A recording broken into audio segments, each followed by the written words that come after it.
Next topic is function notation. And function notation is basically a way of writing relations that have the property of being functions, where they have no two ordered pairs with the same x coordinate exist on in your relation. Then a lot of times we will use a specific notation called function notation to indicate that this is a function. So when you see that notation, you know that the equation that's given to you is a function. So there's ways that you can write functions using an equation. Most times up to this point you would see y equals, but if it's written in function notation, you have this f of x notation here instead of y. As ordered pairs, you can write a function as mapping notation. We're not going to use that one in this course, mapping notation, so I'm just going to cross that out. And as an arrow diagram or as a graph. So when you see function notation, for example, the graph that's here is the graph of the function, f of x equals 3x minus 2, and that's just the same thing as y equals 3x minus 2. Then what that means when you see f of 4 equals 10, that has significance to the coordinates of a point. So when the x value is 4, the y value is 10, or the function value is 10. If you have f of negative 2 equals negative 8, that means when the x value is negative 2, the y value is negative 8. So let's just get some practice writing functions in function notation. So normally an equation is written in the form dependent variable in terms of independent variable. So in this case we have our dependent variable c is equal to 2 times k, which would be our independent variable, plus 10. And that represents a function. If you think about it, no matter what value you put in for k, when you double that and add 10, you're only going to get one answer to go with that k. So therefore there would be no two ordered pairs with the same first element. So because that represents a function, you can use function notation to write that function in equation form. And basically all function notation is you take your dependent variable and then you put your independent variable in brackets. So you're basically saying c is a function of k. It's read usually c of k equals, in this case, 2k plus 10. Normally though, when you see most equations, you have y written as a function of x. And based on what I just told you, you'd probably think that you would write y in brackets x equals whatever the equation is. In the example that we have here, we have y equals 3x plus 1. But standard practice is not to use y, but to use the actual f or function of x when you have an equation written in the form y equals something in terms of x. So when you see y equals 3x plus 1, a lot of times when you're checking your answers in that, you're going to see if you're asked to write it in function notation, you won't see y of x, you'll see f of x instead of y. So function notation also, when you see function notation, kind of gives you a shorthand way of writing. If I wanted you to find, for example, in this case, f of x equals 3x plus 1, if I wanted you to find the y value or the function value, when x was, in this case, 5, if you look at the next example, then you can just simply say find f of 5. So that's basically a short way of writing find the function value when x is 5. So you do exactly that. You've got f of x equals 3x plus 2, 3x minus 2 is your equation. So if you're asked to find f of 5, that basically means to replace the x with 5. You're replacing x with 5.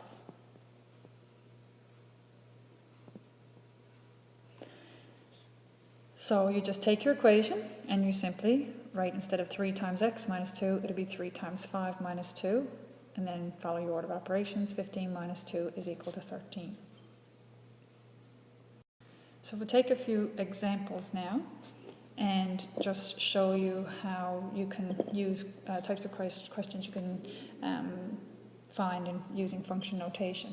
So the first one there gives you two equations, and it gives it to you in your regular notation that you're used to seeing, and it asks you to write them in function notation. So all you would have to do with the first one is take your dependent variable d as a function of t in this case equals, and that's all you're doing is replacing the left hand side of the equation, the dependent variable, with d of t. d is a function of t. In question B, you notice that it's y equals 20x plus 3. So normally they don't write y of x, they would write f of x equals 20x plus 3.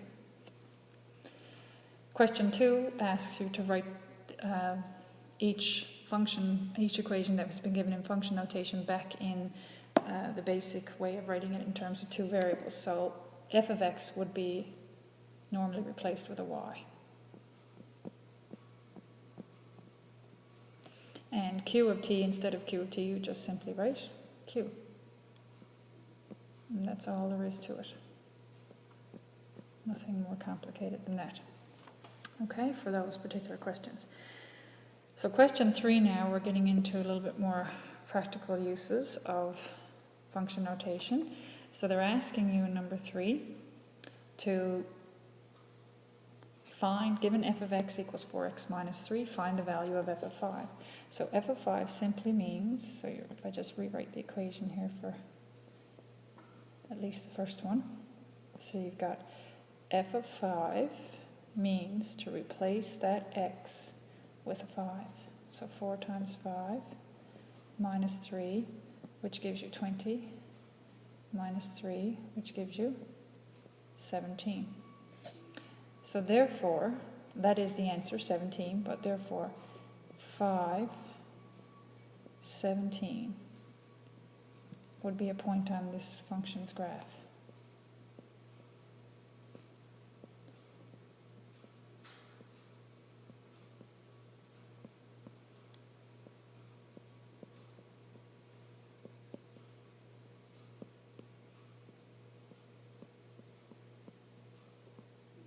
Okay? F of negative 2 means simply to take your function and instead of x, you're going to put in the value of negative 2. So 4 times x becomes 4 times negative 2. And then that's going to give you negative 8. Order of operations, do your multiplication first. And that's going to give you negative 11. So on the graph, if you were to look for a point corresponding to this value here, you would be looking for, when x is negative 2, the function value would be negative 11.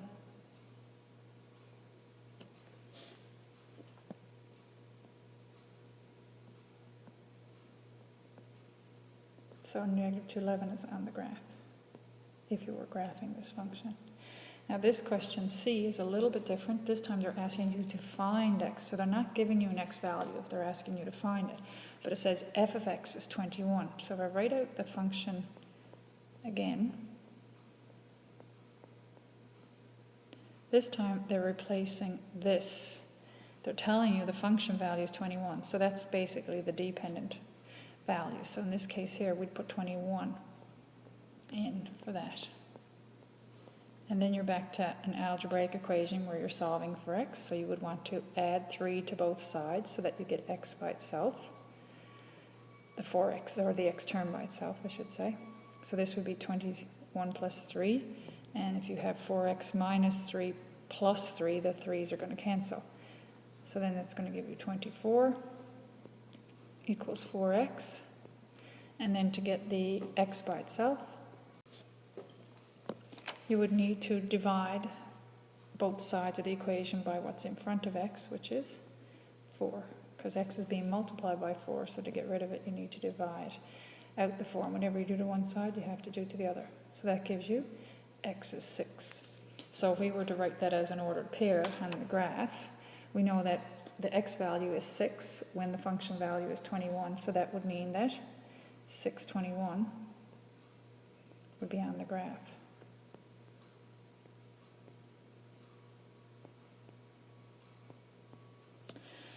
Okay, so the next few examples are ones for practice. And the first one here is h of t is your function. H of t equals 2t minus 5. So h of 3 would equal 2 times 3 minus 5 which is 6 minus 5, which is 1. So h of 3 would equal 1. As an ordered pair, 3, 1 would be on the graph. This one here, h of negative 2, would mean to replace the t with a negative 2. So that would be 2 times a negative 2 minus 5. So that would be negative 4 minus 5, or negative 9. And again, if you were looking for an ordered pair on the graph, that would be negative 2, negative 9. h of 0 would be 2 times 0 minus 5, or 0 minus 5, which is negative 5. And again, 0 would be your x-coordinate, negative 5 would be your y-coordinate if you were looking on the graph. And h of 3 over 2 means 2 times 3 over 2 minus 5. 2 times 3 over 2, well, if you're multiplying fractions, you just multiply tops, multiply bottoms. So that becomes 6 over 2 minus 5, or 3 minus 5, which is negative 2. If we go to the next page, a few more examples. Another function, but this time you are given the function c of d equals negative 3d plus 8, and this time you're asked to find the d value given that the function value is a certain value. So first example says find d. Find d. Hint to you not to plug the 23 in for d. So you're looking for where c of d is 23, so you are replacing the function value with each of these values that you're going to be given. So the first one will be 23 equals negative 3d plus 8. So we want to isolate the term containing the variable, so the negative 3d, so we want to get rid of that 8, so we're going to subtract 8 from both sides of the equation. And if we subtract 8 from the right-hand side, then the 8 minus 8 cancel, and you're left with just negative 3d. And then that's going to give you 23 minus 8 is going to give you 15 equals negative 3d. And then to get the d by itself, you're going to want to divide both sides by negative 3. And that's going to give you negative 5 equals d. So as an ordered pair, you would have the ordered pair negative 5, comma, 23 would be a point on this function's graph. The next one, find d if c of d is negative 10. So you would be solving negative 10 equal to negative 3d plus 8. So again, we want to isolate the term containing the variable, so we want to get rid of that 8, so we're going to subtract 8 from both sides.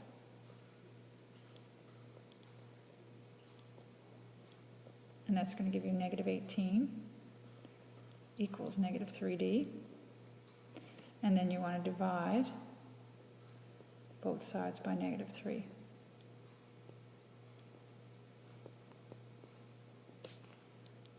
And that's going to give you 6 equals d. And if you were looking again at an ordered pair, it would be 6 would be your independent value, and your dependent value would be negative 10.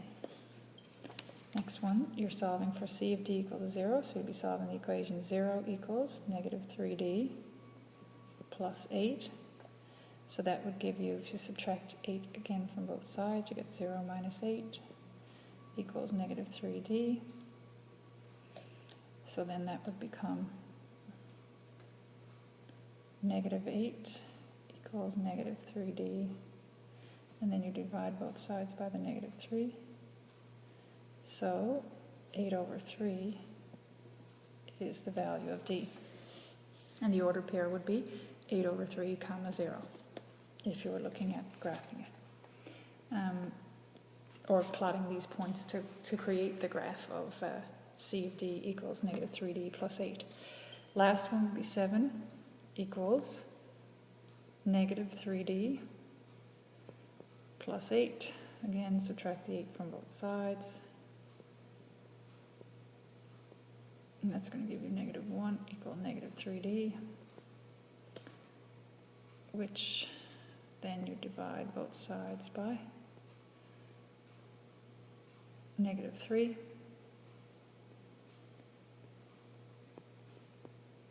Giving you 1/3 equals d. Negative over negative will give you a positive. All right, the next example talks about Craig using his mathematical superpowers to determine the distance. This should be determine that the distance to get to his home, or distance to his home, determine that distance to his home can be represented. So distance to his home can be represented by the equation, and this really should have been put in function notation, because that's what we're trying to. So it should have been written in function notation as negative 1.2d plus 78. That's really describing the function in words. It should have been put the function in function notation. Write this in function notation, I think would have been a better question, because you already know what the function is described by in the question there. So I'm changing question let A to write it in function notation there. All right, so how far away from home was the taxi at the start of Craig's journey? If we just think about that for a minute, at the start of his journey, time would be 0.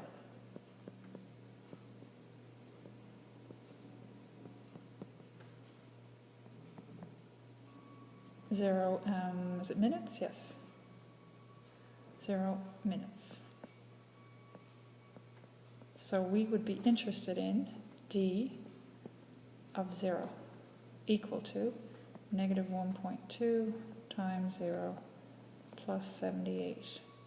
And if we work that out, that's going to equal 0 plus 78, or 78.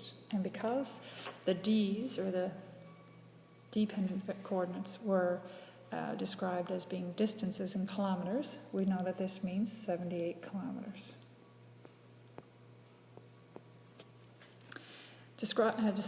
Question C is determine the distance from Craig's home after driving for 10 minutes. So that would simply be the distance when time is 10. And that would be negative 1.2 times 10 plus 78, which is going to be negative 12 plus 78, which is going to equal 66 kilometers. So 66 kilometers from home after 10 minutes. The next question asks you to determine Craig's distance after driving for 1 hour. But if we put 1 in for t, we're actually going to be finding for 1 minute, because t's are supposed to be times in minutes. So the first thing we have to do here is convert 1 hour to 60 minutes. And then we're just going to find d of 60. So d of 60 will be negative 1.2 times 60 plus 78, which is going to be 72, negative 72, plus 78, which is going to equal 6 kilometers. So after 1 hour, after driving for 1 hour, he's going to be 6 kilometers away from home. And the last question says, determine the time it would take for Craig to arrive home. So determine the time. So this time you'd be looking for the t value, and if he's at home, then his distance would be 0. So d of t would equal 0. Okay?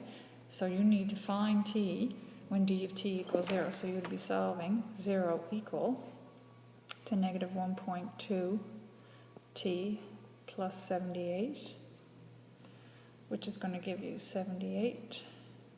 To bring that over to the other side, subtract 78 from this side and that side, you're going to get 0 take away 78 equals negative 1.2 t. And then if you divide both sides of that equation, by negative 1.2.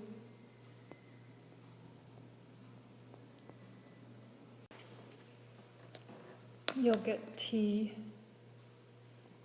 equal 65. And in this case, it's a time, so it'd be 65 minutes would be your answer. If I had more space, I'd write a sentence, but this pen doesn't cooperate with me, and I don't have enough space. Okay, the last question. I'm not sure if I'm going to have enough space for that one either, but I'll write a little below if I have to. Okay, so the next question is another type of question you could get with function notation, and it could be a combination. You have two values that you have to work out and find here, and then you can add them together. So let's just do each part separately. Break it into parts that you can do, that you're familiar with, and then answer the whole question after. So h of 1 would equal 4 times 1 squared minus 3 times 1. You're just simply replacing the t value with 1. So that becomes order of operations now. So it'll be 1 squared is 1 times 4 is 4 minus 3, which would equal 1. And then you would find h of negative 2, which would be 4 times a negative 2 squared minus 3 times a negative 2. And that would be order of operations again. Negative 2 squared is 4. 4 times 4 is 16 plus 6. And then that would equal 22.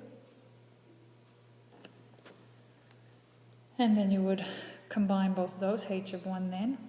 Okay, I'm just going to move down here. H of 1 plus h of negative 2 would be 1 plus 22, which equals 23. And that would be your answer. Okay, so there's some questions there at the bottom there now that you can try in the textbook on pages 270 to 273. The questions with stars, again, just give those a try. They're optional. And there is a worksheet that I have for this, but I will put it, we're not going to wait till later in the chapter to give it out, because there's a couple of things that are covered in function notation later in the chapter as well. So that will be some extra practice later for function notation.